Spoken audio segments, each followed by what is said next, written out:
কেমন আছো তোমরা সবাই? নতুন একটি ব্লগে তোমাদের সবাইকে স্বাগত জানাই। আজ হচ্ছে দ্বিতীয় সেহরি আর বাজে হচ্ছে ওই 3:45টার মতো। তো এখন যাব হচ্ছে উপরে, দিয়ে সেহরি খাবো।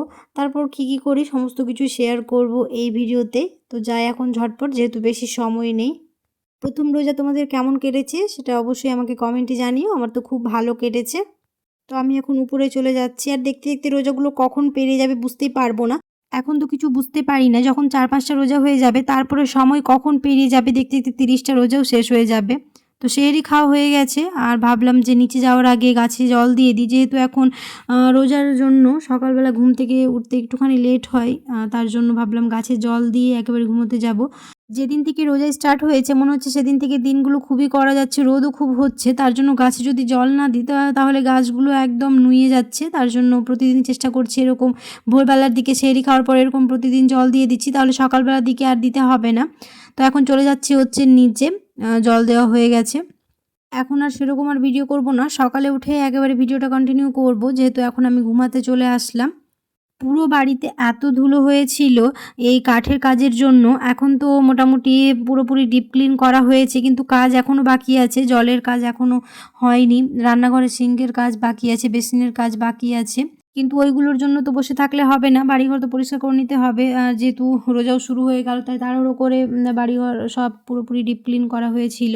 আর যখন আবার ওই কাজগুলো হবে তখন আবার নোংরা হবে, তারপরেও কিছু করার নেই, পরে আবার ক্লিন করতে হবে। তো সেহরি করার পরে তো ঘুমিয়ে গেছিলাম, আর ঘুম থেকে উঠেই কাজে লেগে পড়েছি। ভাবলাম যে এখন তো সকালবেলা দিকটায় সেরকম কোনো কাজ থাকে না, তাই ভাবলাম এই কাজগুলোই করে নিই। কয়েকটা ড্রেসগুলো আমার আয়রন করতে ছিল, তো ওইগুলোই এখন করে নিচ্ছি ঝটপট করে, এই কাজটা করে নিই। বাকি ওই ঘরের আলমারিটাও গুছাতে হবে, তো ওটা আর এখন হয়ে উঠবে না। ওটা চেষ্টা করব ইফতারির পরে আর সেরকম কোনো কাজ থাকে না, ওই সময়টাতে ওই ঘরের আলমারিটাও গুছিয়ে নেব। এখন আপাতত আমি আমার রুমের আলমারিটাই গুছিয়ে নিচ্ছি। তো আলমারিটা তো সেরকম গুছানো নেই, একটুখানি আমি ক্লিন করেছিলাম সেদিন, খুবই মেসি হয়েছিল। তো কয়েকটা ড্রেস পরেছিল যেগুলো আয়রন করতে হতো, তার জন্য এখনই ওই আয়রনগুলো করে নিচ্ছি।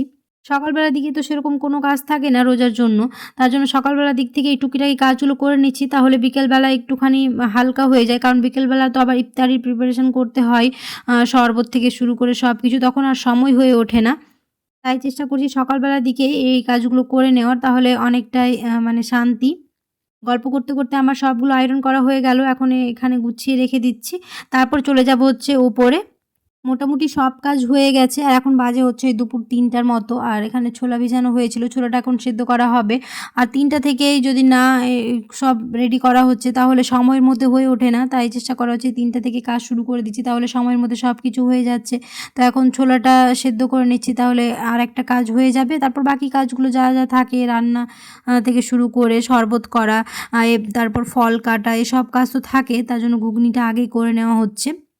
এখানে ঘুগনি করার জন্য প্রথমে দিয়ে দিলাম হচ্ছে ছোলাটা, আর তারপর দিয়ে দিলাম হচ্ছে পেঁয়াজ কুচি, আদা রসুন বাটা, রোজকার গুঁড়ো মশলা যেমন হলুদ গুঁড়ো, লঙ্কা গুঁড়ো, ধনে গুঁড়ো, জিরে গুঁড়ো, কয়েকটা এলাচ, লবঙ্গ, দারচিনি, তেজপাতা আর তেল দিয়ে খুব ভালোভাবে এটা মিশিয়ে নেব। আর পরিমাণ মতো নুন দিয়ে এটা খুব ভালোভাবে মেখে এবার এটাকে চাপিয়ে দেবো, আর 5-6টা সিটি দিলেই হয়ে যাবে আমাদের ছোলাটা সেদ্ধ। আর খুব ভালো করে মাখিয়ে নিতে হবে, এটা যতক্ষণ বেশি সময় ধরে মেখে নিলে এর স্বাদটা ভালো আসে, তার জন্য একটু বেশি সময় ধরে এটা মেখে নিতে হবে। দিয়ে হালকা একটু জল দিয়ে এটাকে এবার চাপিয়ে দেবো, ততক্ষণ এবার হয়ে যাবে আমাদের ছোলা রেডি। তো হয়ে গেছে এখানে ছোলাটা রান্না, আর উপরে একটুখানি গাজর, টমেটো, শসা দিয়ে দিয়েছি আর লেবু।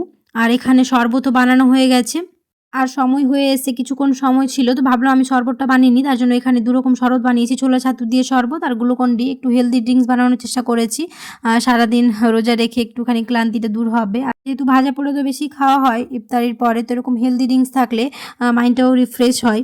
তো এখানে বসে পড়েছি, যেহেতু ইফতারির সময় হয়ে গেছে, তো আগে ইফতারিটা করে নিই, তারপর আবার নিচে যাব। আর ওই 2 মিনিটের মতো সময় আছে, তাই এখন সবাই মিলে আমরা দুয়ো করছি, তারপর ইফতারি করে নিচে চলে যাব। তো ইফতারি করার পর সেরকম আর ভিডিও করা হয়নি, উপরেই ছিলাম। এখন নিচে আসলাম ওই 8টা 15 মতো বাজে, আর ওই ঘরের আলমারিটাও একটুখানি গুছিয়ে নিলাম। তো এই কয়েকটা ছিল, তো এইগুলো আয়রন করতে হবে, তো এখন এইগুলোই করে নিই, ব্যাস সব ঘরের আলমারিগুলো মোটামুটি করে ক্লিন করা হয়ে যাবে। তো এখন ঝটপট করে এইগুলো আয়রন করে নিই, তারপর দেখি কি করব, অবশ্যই তোমাদের সাথে সেটাও শেয়ার করব। তো গল্প করতে করতে আমার আয়রন করা হয়ে গেল, এখন যেখানকার যেটা জিনিস সেখানে রেখে দিই। চেষ্টা করছি সবগুলো আলমারি ভালোভাবে গুছিয়ে নিতে কারণ প্রচুর এলোমেলো হয়েছিল কাপড়গুলো। সেরকমভাবে আর গুছানোও হচ্ছিল না কিছুই। তো এখন মোটামুটি সবকিছু গুছিয়ে রাখার চেষ্টা করছি। তার জন্য আলমারিগুলো মোটামুটি সব গুছানো হয়ে গেল। হয়ে গেছে গুছানো আলমারিগুলো মোটামুটি। আর আমাদের একটা নেমন্তন্ন আছে। তো ভেবেছিলাম যে যাব না, কিন্তু অনেকবার ফোন করছে, তার জন্য এখন যাচ্ছি। ওই 9:30 মতো বাজে। তো ভাবলাম রেডি হয়ে যাই। যেহেতু রাত অনেক হচ্ছে, আবার সেহরিতে উঠতে হবে, তো একটুখানি তাড়াতাড়ি ঘুমানোর চেষ্টা করছি এখন। তো আগে ঝটপট করে রেডি হয়ে নিই, তারপর বেরিয়ে পড়ব। ভিডিওটা আর বেশি বড় করছি না, এখানে শেষ করে দিচ্ছি। আশা করছি তোমাদের ভালো লেগেছে। যদি ভালো লেগে থাকে তাহলে অবশ্যই একটা লাইক করে দিও, আর কমেন্টে জানাতে ভুলো না কেমন হয়েছে। তোমাদের রোজাগুলো কেমন কাটছে অবশ্যই আমাকে কমেন্টে জানিও। আর যদি এখনো সাবস্ক্রাইব না করে থাকো তাহলে সাবস্ক্রাইব করে দিও। দেখা হবে খুব শিগগিরই পরে এক নতুন ব্লগে। সবাই খুব ভালো থাকবে। আল্লাহ হাফেজ।